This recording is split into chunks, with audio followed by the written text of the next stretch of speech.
नमस्कार। मैं कहानियाँ सुनाता हूँ कि 766वीं कड़ी 766 एपिसोड में अभिवादन स्वीकार कीजिए देवतोष का। दोस्तों, सत्य का उदय हम किताब पढ़ रहे थे जिसमें साक्षात्कार के चैप्टर के बाद वो किताब पूर्ण हुई। मुझको कभी मौका मिलेगा तो साक्षात्कार का चैप्टर एक बार फिर से पढ़ूंगा। आज इस एपिसोड में हम एक नई किताब अनंत की ओर की शुरुआत कर रहे हैं। इसका इंट्रोडक्शन हमारे दाजी साहब ने लिखा, वहीं से शुरू करते हैं। अनंत की ओर शाहजहांपुर के रामचंद्र बाबूजी द्वारा लिखित ऐसी दुर्लभ पुस्तकों में से एक है जो किसी भी युग में केवल एक ही बार लिखी जाती है और हमेशा के लिए हमारी समझ को बदल देती है। अनंत की ओर सन 1958 में इसी नाम से हिंदी भाषा में पहली बार लिखी गई और सन 1963 में प्रकाशित हुई। ये सादी सी छोटी पुस्तक आज भी एक गुप्त मणि है जिसे आध्यात्मिक पथ के जिज्ञासुओं द्वारा उसकी ज्ञानोदय यात्रा के पड़ावों में सराहा जाता है। 13 चक्रों के अनुक्रम में वे इन अवस्थाओं का अनुभव करते हैं जिन्हें आमतौर पर स्नायुजाल यानी प्लेक्सस, कमल लोटसेस और मनोवैज्ञानिक साइकिक केंद्र के रूप में जाना जाता है। इनमें से ज्यादातर चक्रों के बारे में पहली बार इस पुस्तक में बताया गया है। इसमें उनके स्वभाव और गुणों के बारे में बताते हुए आध्यात्मिक जिज्ञासु के जीवन में ये कितना महत्व रखते हैं ये भी बताया गया है। इस पुस्तक के छपने से पहले कभी भी इस संपूर्ण यात्रा का खाका प्रस्तुत नहीं किया गया था। अनेक अवस्थाएं, अनेक चक्र और अस्तित्व के बहुत से आयाम अज्ञात और अनछुए ही पड़े थे। हजारों वर्षों में यही पारंपरिक दृष्टिकोण रहा है कि मानव तंत्र में केवल 7 ही चक्र होते हैं और केवल कुछ ही योगी आत्मविश्वास के साथ ये कह सकते थे कि उन्होंने अपने जीवन काल में इन 7 चक्रों का अनुभव किया है। बाबूजी का यह शोध केवल विद्वत्ता के प्रदर्शन के लिए नहीं, उन्होंने अपने साथियों की भलाई के लिए अपना पूरा जीवन समर्पित कर दिया। उन्होंने अनेक विधियों का विकास किया जिससे उनकी यात्रा सहज हो सके और वे सुगमता के साथ सुरक्षित अपने वास्तविक लक्ष्य पर पहुंच सके। यह आध्यात्मिक सफर या यात्रा हृदय से शुरू होती है और अति सूक्ष्म और शुद्ध अवस्थाओं से गुजरते हुए आरोही क्रम में आगे को बढ़ती जाती है। यद्यपि बाबूजी इन अवस्थाओं को बड़ी खूबसूरती और सटीक ढंग से वर्णन करते हैं, फिर भी किसी तरह वो अवर्णनीय रह जाती हैं। उनके सही अर्थ को हम तभी महसूस कर सकते हैं जब इस यात्रा को व्यवहारिक तौर पर खुद तय करने का इरादा कर लें। ये पुस्तक उतनी ही खूबसूरत है जितनी कि इसे होना चाहिए, लेकिन ये सिर्फ एक नक्शा है। इसमें वर्णित कथ्य संक्षिप्त और सटीक हैं जो हमें केवल रास्ता दिखाते हैं। एक नक्शा सिर्फ इतना ही कर सकता है। यह आपको केवल इतना ही बता सकता है कि नई दिल्ली से ताजमहल तक कैसे पहुंचना है, लेकिन अगर आपको ताजमहल की खूबसूरती की प्रशंसा करनी है तो वास्तव में वहां तक जाना तो आपको ही पड़ेगा। क्या होगा अगर आप सिर्फ नक्शे की खूबसूरती से ही संतुष्ट हो जाते हैं? तो आप असली खूबसूरती देखने से चूक जाएंगे, आप ताजमहल को खो देंगे। इस नक्शे का उद्देश्य केवल इतना है कि यह हमें इस बात को समझने में मदद करे कि यह रास्ता हमें कहां और कैसे ले जाएगा।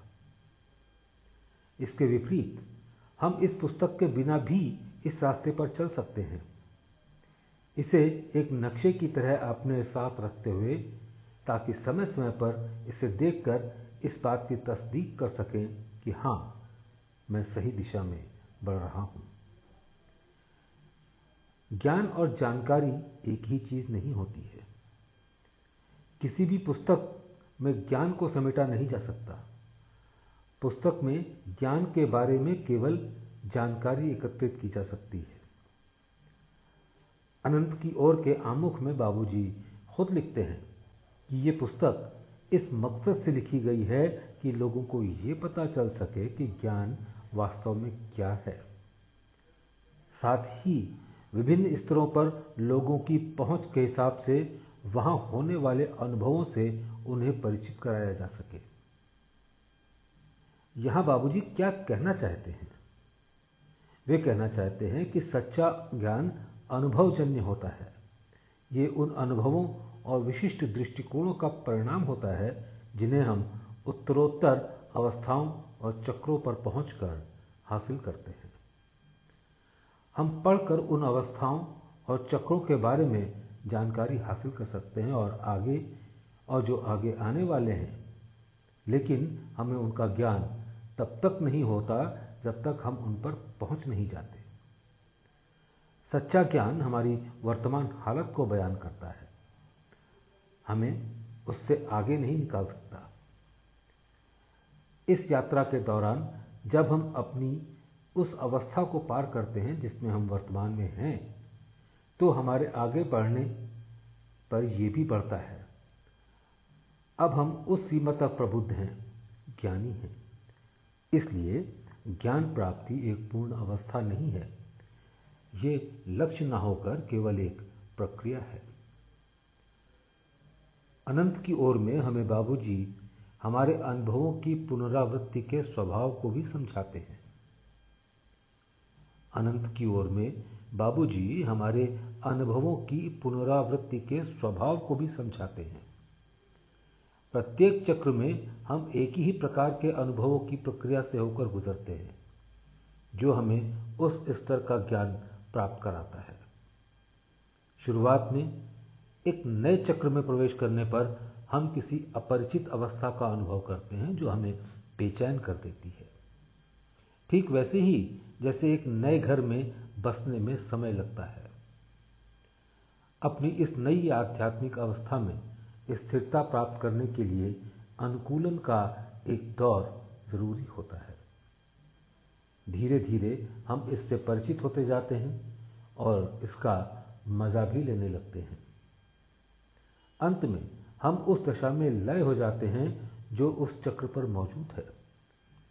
कुछ समय बाद हम उसके गुणों और विशेषताओं के साथ एक हो जाते हैं, वे हमारी अपनी हो जाती हैं। इस प्रक्रिया की समाप्ति पर हम उस चक्र के साथ एक रूप हो जाते हैं, अर्थात उस चक्र की दशा में और हमारी दशा में कोई अंतर शेष नहीं रह जाता है। ऐप की यह नई दशा हमारे अनुभव पर कैसा असर करती है? बाबूजी अक्सर कहते थे कि कोई आंख अपने आप को नहीं देख सकती। इसका मतलब कि जब हम किसी वस्तु को पूरी तरह से अपने आप में समाहित कर लेते हैं तो उसकी भिन्नता लुप्त हो जाती है, वो हमसे अलग नहीं रह जाती। इसलिए हम अब उसे बाहर की ओर से नहीं देख पाते, लिहाजा वो हमारी नजर से ओझल हो जाती है। हम अब उसकी खूबियों की तारीफ नहीं कर पाते। हमारे दृष्टिकोण से ये ऐसा है जैसे ये अवस्था भाप बनकर अदृश्य हो गई हो। इस अवस्था को निषेध कहा जाता है और यह अवस्था हमारी प्रत्येक यात्रा के प्रत्येक चक्र में आती है। अब यहां प्रश्न पैदा होता है कि ज्ञान अनुभव का परिणाम है, लेकिन हमारे सारे अनुभव निषेध की अवस्था में मिट जाते हैं।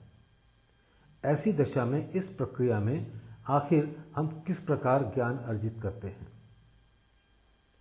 इसे एक साधारण उदाहरण के द्वारा हम बेहतर ढंग से समझ सकते हैं। जब हम पहली बार कार चलाना सीखते हैं तो हमें बहुत सारी महत्वपूर्ण चीजें याद रखनी पड़ती हैं। बहुत केंद्रित होकर हमें गति पर ध्यान देना होता है, दर्पण पर ध्यान देना होता है, जिससे हम पीछे से आने वाली दूसरी कारों के बारे में भी सचेत रह सकें।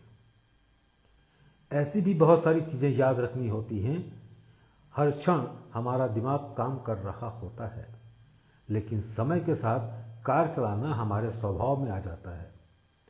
परिणाम ये होता है कि हमें हर चीज के बारे में ध्यान देकर सोचना नहीं पड़ता। ज्ञान हमारे अस्तित्व में प्रवेश कर जाता है और यह गतिविधि बिल्कुल प्राकृतिक बन जाती है। इसी तरह सटीक ज्ञान के लिए जरूरी नहीं कि चेतना के स्तर पर उसका कोई अस्तित्व हो। जब हृदय स्वयं ज्ञान की पुस्तक बन जाता है तब दिमाग अबोधावस्था को हासिल कर लेता है। अबोधपन की इस अवस्था में दिमाग खुला और स्वतंत्र होता है। किसी वस्तु की आवश्यकता के बारे में न सोचते हुए हम प्राकृतिक रूप में बिना किसी प्रयास के सहज तरीके से ईश्वरीय पथ का अनुसरण करने लगते हैं। यही ज्ञान की पूर्णता है। किसी भी क्षेत्र में हम अपनी विशेषज्ञता के वर्तमान स्तर से संतुष्ट हो सकते हैं, या हम ये भी सोच सकते हैं कि आगे जाकर स्वयं को और अधिक बेहतर बनाएंगे। विकासशील रास्ते पर चलने का चुनाव करके हम अगले स्तरों पर चलते जाते हैं और अनुभव तथा ज्ञान के सूक्ष्मतर एवं नए आयामों को हासिल करते जाते हैं। जैसे जैसे हम आगे बढ़ते हैं, सूक्ष्मता बढ़ती जाती है। हमारा दायरा कम से कम में ज्यादा से ज्यादा वाला हो जाता है। अनुभव और निषेध का तथा ज्ञान और अज्ञान का चक्र तब तक बार बार आता रहता है जब हम सूक्ष्मतम अवस्था पर नहीं पहुंच जाते। यहां पहुंचकर अनुभव या ज्ञान की जरूरत शेष नहीं रह जाती। बाबूजी लिखते हैं, जहां इसके अनुभव समाप्त हो जाते हैं, इसका कार्य भी समाप्त हो जाता है और दशा एक अबोध बच्चे जैसी हो जाती है जिसे कुछ भी मालूम ना हो। जब हम अनंत सागर के तट पर पहुंचते हैं तब हमारी वास्तविक दशा ऐसी ही होती है। यह दशा ज्ञानहीनता के क्षेत्र में आती है और यह सिर्फ असली ज्ञान और वास्तविक और अंतिम अवस्था है। फिर बाबूजी अपने अनूठे अंदाज में हमें सूचित करते हैं कि यह भी अंतिम अवस्था नहीं है। अनंत सागर के तट पर पहुंचने के बाद हम उस ज्ञानहीनता की दशा में तैरना शुरू करते हैं, लेकिन इसके लिए हमें उस ज्ञान की जरूरत पड़ती है जिससे हम इस पूर्ण ठहराव की दशा में तैर सकें। इस पुस्तक में बाबूजी ने बहुत सी गलतफहमियों को दूर किया है। उदाहरण के लिए, बहुत से योगियों की नजर कुंडलिनी ऊर्जा पर लगी रहती है। उन्हें यह पता ही नहीं कि उससे कहीं अधिक चमत्कारी शक्तियां विभिन्न चक्रों के भीतर मौजूद हैं। बाबूजी हमें बताते हैं कि कैसे एक योग्य मार्गदर्शक की मदद से ऐसे सभी आकर्षक परंतु अत्यंत विध्वंसकारी क्षमताओं को पूरी तरह से नजरअंदाज किया जा सकता है, ताकि जिज्ञासु शक्तियों में भटकने या अपनी तबाही को निमंत्रण देने के बजाय अनंत की अपनी इस यात्रा को आगे बढ़ा सके। हर बार जब कोई जिज्ञासु किसी चक्र से गुजरता है तो मार्गदर्शक की यह जिम्मेदारी बन जाती है कि वह उस चक्र से जुड़ी शक्तियों को निष्प्रभावी कर दे, ताकि जिज्ञासु के आगे की यात्रा सुरक्षित और सुनिश्चित हो जाए। इस सुरक्षा के बिना विकसित होने वाली आकर्षक और चमत्कारी क्षमताओं के कारण भटक जाना आसान होगा। सरल भाषा में लिखी गई यह पुस्तक उन ईमानदार जिज्ञासुओं की जो अपने वास्तविक लक्ष्य को पाने के लिए व्यावहारिक यात्रा पर निकल रहे हैं, एक उपयुक्त साथी है। हार्टफुलनेस वे वो व्यावहारिक तरीका है जिसे बाबूजी द्वारा जिज्ञासुओं को उस लक्ष्य तक पहुंचाने में उनका मार्गदर्शन करने के लिए विकसित किया गया है। एक ईमानदार और संवेदनशील जिज्ञासु उस चेतना का साक्षी होता है जो हर केंद्र पर स्थित है। वो उस मार्ग में खुलने वाली चेतना, भावना तथा स्पंदन के सभी सूक्ष्म परिवर्तन को दर्ज करने में सक्षम होता है, क्योंकि वे रास्ते में प्रकट होते हैं। उदाहरण के लिए, पहले चक्र पर महसूस किए गए स्पंदन दूसरे चक्र पर महसूस होने वाले स्पंदन से बिल्कुल भिन्न होते हैं, और ये स्पंदन तीसरे चक्र के स्पंदन से जैसे जैसे हम आगे बढ़ते हैं, न सिर्फ सूक्ष्मता बढ़ती जाती है, वरन हमारी भावना जिस दिशा में ये स्पंदन आगे बढ़ते हैं, वो दिशा घड़ी की सुई के उल्टे क्रम में बदल जाती है। आंतरिक रंग जिन्हें हम देखते हैं, वे भी बदलते जाते हैं। ये सारे अनुभव हार्टफुलनेस अभ्यास, जिसे हम सहज मार्ग के नाम से भी जानते हैं, के द्वारा प्राप्त किए जा सकते हैं।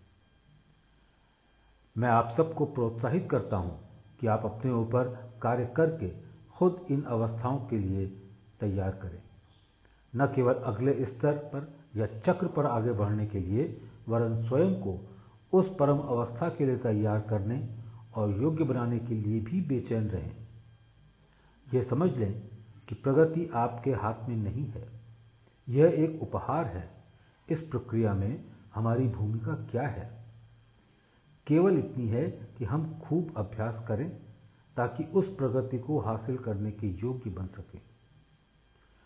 भगवद गीता में भगवान श्री कृष्ण कहते हैं कि कर्म करने का, तपस्या करने का अधिकार हमारा है, लेकिन कर्म के फल पर अधिकार हमारा नहीं है। यह वक्तव्य केवल आध्यात्मिक प्रगति पर लागू होता है। इस रवैये को हमें पूरी तरह से अपने भीतर आत्मसात कर लेना चाहिए ताकि हम इस मार्ग में सफल हो सकें। आध्यात्मिकता में हम हमेशा साधन पर केंद्रित होते हैं, साध्य पर नहीं। अनंत की ओर मानव के आध्यात्मिक संरचना को समझने के लिए अत्यंत जरूरी पुस्तक है। आज यह योग की आधारशिला का निर्माण कर रही है। मैं आप सभी को इसे पढ़ने और स्वयं उन मानवीय खोजों को करने के लिए आमंत्रित करता हूं जो हार्टफुलनेस अभ्यास के माध्यम से आपकी प्रतीक्षा कर रहे हैं। कमलेश पटेल, कान्हा शांतिवनम, 30 अप्रैल 2019।